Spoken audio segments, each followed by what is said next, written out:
So I was really eager to get these items. So the first item I'm going to show you is a sentimental antique Victorian watch fob. And this is actually made out of human hair. And when I say sentimental, this was generally a lady's way of showing her loved one, like her fiance or her husband, that she actually wanted him to like think of her.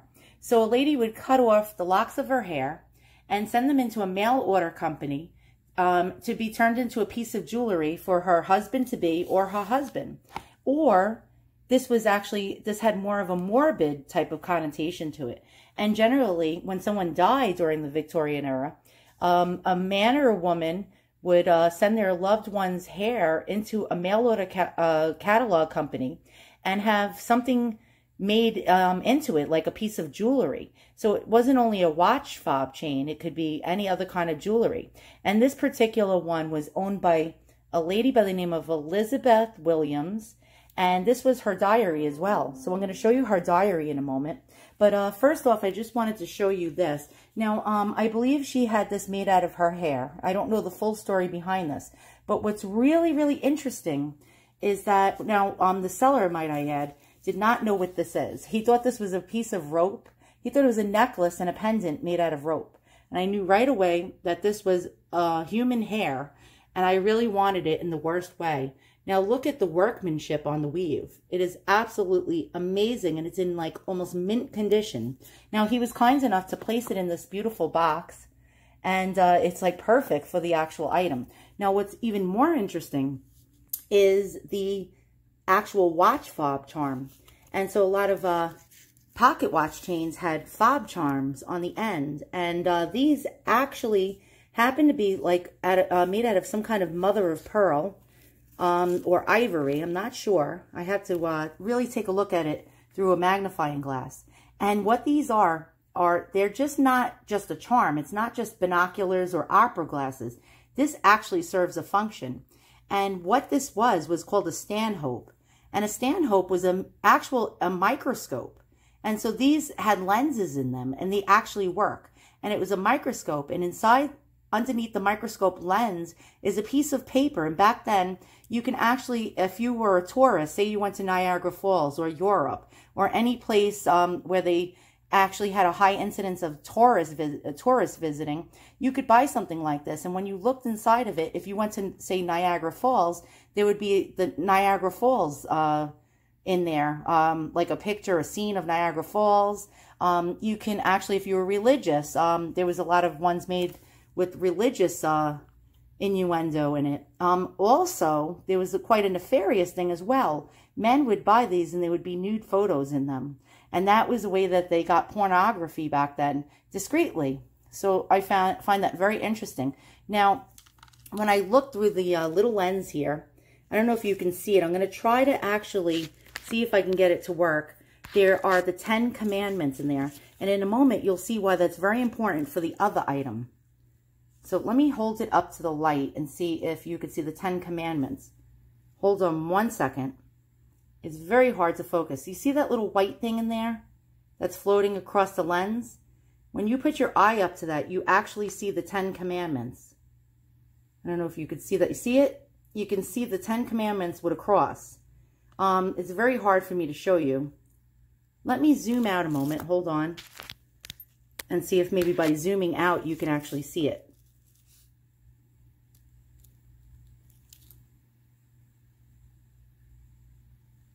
It's not happening, but I tried. All right. So now, before I show you her diary, I wanted to show you what the mail order catalogs looked like back then. So here are some of the designs you can get with human hair. Some of them were brooches and bracelets, hair clips, earrings, all sorts of things. Here's some watch chains. And you can see here, they had all beautiful different designs. And the prices were from $1 to $33. And here's some other watch chains, bracelets, brooches, all sorts of interesting things. Excuse the noise in the background. Here are some of the prices. Now, in 1900, $10 was equivalent to like 30 bucks. So you can imagine how expensive. That was like $300 for this bracelet. They had like locket brooches, and you can actually place the hair inside the locket. That was $9.50. Here's another brooch, $8.85. So these were not cheap, actually. They really were not cheap. $8.80. This one was $11.25 for that brooch. Now they used precious metals like gold or silver, or they used gold plate, gold plated metal, or they used rolled gold, or some kind of like filled gold. So they actually had all different price points. You could get them for much cheaper than the prices that you see here if it was in a lesser metal, like a silver or a plated gold.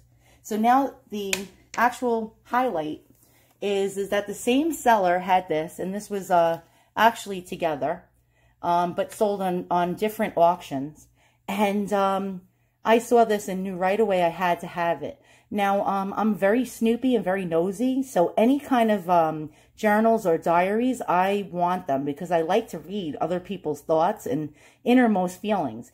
And so this is the name Elizabeth Williams from Laie, Oahu, Hawaiian Islands, and it's dated August 7th, 1899. And the significance of this diary is, by the way, it's filled, as you can see here, is that this actually comes from a missionary, and it was an American that traveled to Hawaii with the Mormons. And this is talking about Mormon life in Hawaii. And Hawaii, believe it or not, has a large Mormon enclave. Now, I'm not religious. I do not know much about the LDS church, which is, I think, the Latter-day Saints. I really don't know much, but I'm starting to read some of this. And I'm like, really, it's juicy, guys. It's really juicy. She was talking about polygamy. She was talking about some of the reverends, how they were touting plural marriages. She was talking about how filthy the natives were in Hawaii and how they actually washed their hands in the same bowl as they used for the cooking water. She talked about how people actually bathed in public. The natives bathed in public and were nude and were washing their clothes while they were bathing. It's really juicy. And I didn't read the whole thing. I only read the first, 5 pages, and it's getting really interesting. Now, she names notable people in the Mormon church. Now, the Mormons went to Hawaii, from what I read, in 1850, and this is from 1899. Now, some of the people that she mentions in this book are actually in the historical archives for the Mormon church, and I read a lot about them. Now, one of them was Samuel Woolley, and he was like one of the elders and one of the presidents of the Mormon establishment in Hawaii. And he touted, I started reading in this book about plural marriages and polygamy. And God only knows what's in this book. I mean, it goes on and on and on and on and on. And so I wonder if the Mormon church would, hint, like to buy this from me. Because I know from what I read, the Mormons like to hide certain things about their history. And this might be something that I can sell for quite a bit of money. And I hope that that's something I can do, because it really has no use for me since I'm not a Mormon. But I find it endearing. This lady's words are amazing. She talks a lot about the natives, about Hawaii itself, what she had to endure, what she had to go through, polygamy, plural marriages. She talks about how some people weren't very religious, that she visited their houses and she sort of frowns upon them. She talks a lot about Jesus Christ and visions she had and all sorts of things. And I only read the first few pages. So this is really juicy. And so, as you can see now, this is really historical in my eyes. I mean, it's very historical. This is her hair. This is her 10 Commandments in a stanhope. That's rare in itself, these stanhopes. And so I really did good here with this eBay purchase. It was pretty much a good deal that I got. And the seller had a lot more of her things, but I couldn't afford to buy them. And there was an actual, one of her high school yearbook type of booklets. It was almost like a thing where everybody wrote little sayings in it and put their name in it. And I really wanted that too, but he was selling that for about, I think it was $50 or $100. I didn't have the money for that one.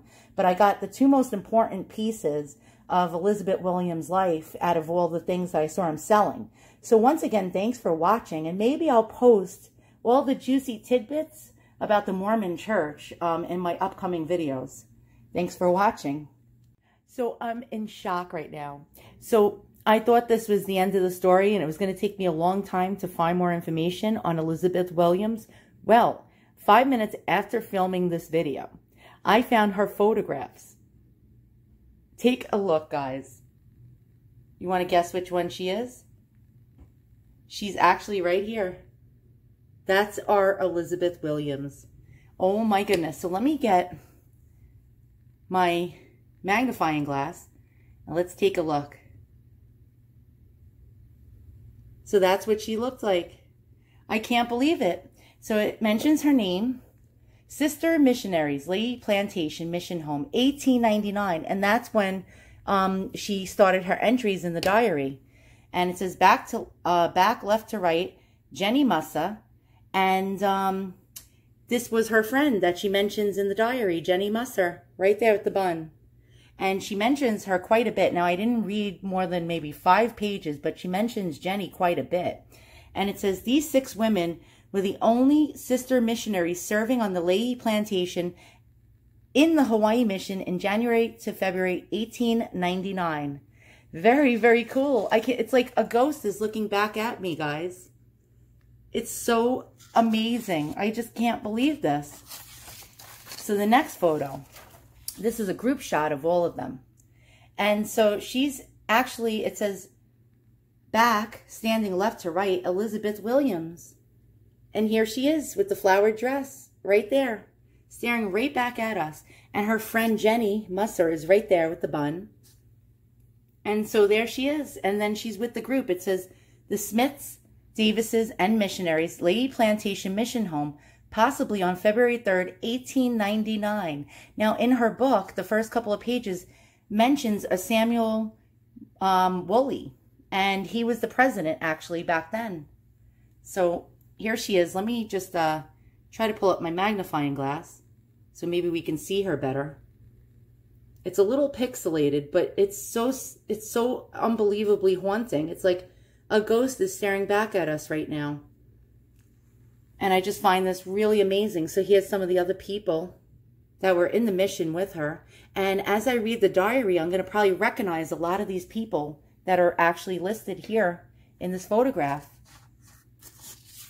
Now, here we go. Here's our Elizabeth.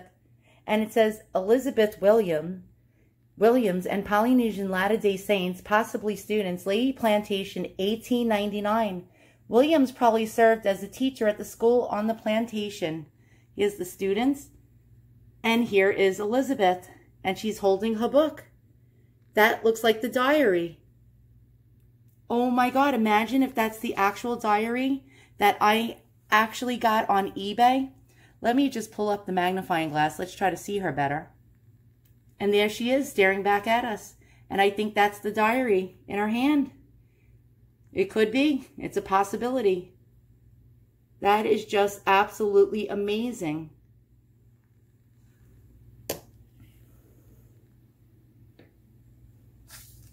Now there's more. Just when you thought it was over. I am in shock. Do you know how historically significant this is? It's an amazing, amazing find that I had. Okay, so here is where she lived. And it says Missionary Quarters, Lady Plantation, 1899. Left to right, Elizabeth and William Williams, Ellen and Wilford Cole. Now she mentions Ellen in the first few pages of her book. And here she is there with her husband, holding the book in her hand. Do you see that book on her lap? This is absolutely unbelievable. Now her husband, it said, was a mechanic on the plantation. And it mentioned she was possibly the school teacher and did domestic duties, which is quite amazing. But wait, there's more. So here's the Lanaluli house on the Lady Plantation in 1899. It was dedicated on October 6, 1894. This house and the surrounding Lanaluli complex served as the headquarters of the Hawaiian mission and the home for the mission's president's family. This house was described as having a modern style and contained 18 furnished rooms. This building was torn down in 1960. Isn't that quite sad? So this is where one of the buildings that Elizabeth was in quite often. And so it's just absolutely amazing. Look at the turret on top. Isn't it sad that they tore this down? Why do they tear down history? It's really heartbreaking. And last but not least, we have a photo here of one of her closest friends. And on the left, that's Jenny Musser. Right there, her beloved friend that she mentions in the book. And she's with, I believe, banana trees in this photo on the island. And I forgot the name. I think this is Ellen Cole, who is another one of Elizabeth's friends. So I think I have something very historical here, especially for the Mormon church. And I think I should contact them, actually. They might be interested in this. And there we go. There's Elizabeth there again, smiling back at us. And I'm just like, absolutely, I'm a little like mystified by this. How did this happen? How did I find her diary? How did I find her photos? How did this all come about? I just feel like it was meant to be for some reason. She wanted me to find her information. Maybe because I'm one of those people that actually cherish history and cherish antiques. And it actually came into the right hands with me. So once again, thanks for watching, and I'll do an update and I'll find out more information on our beloved Elizabeth here.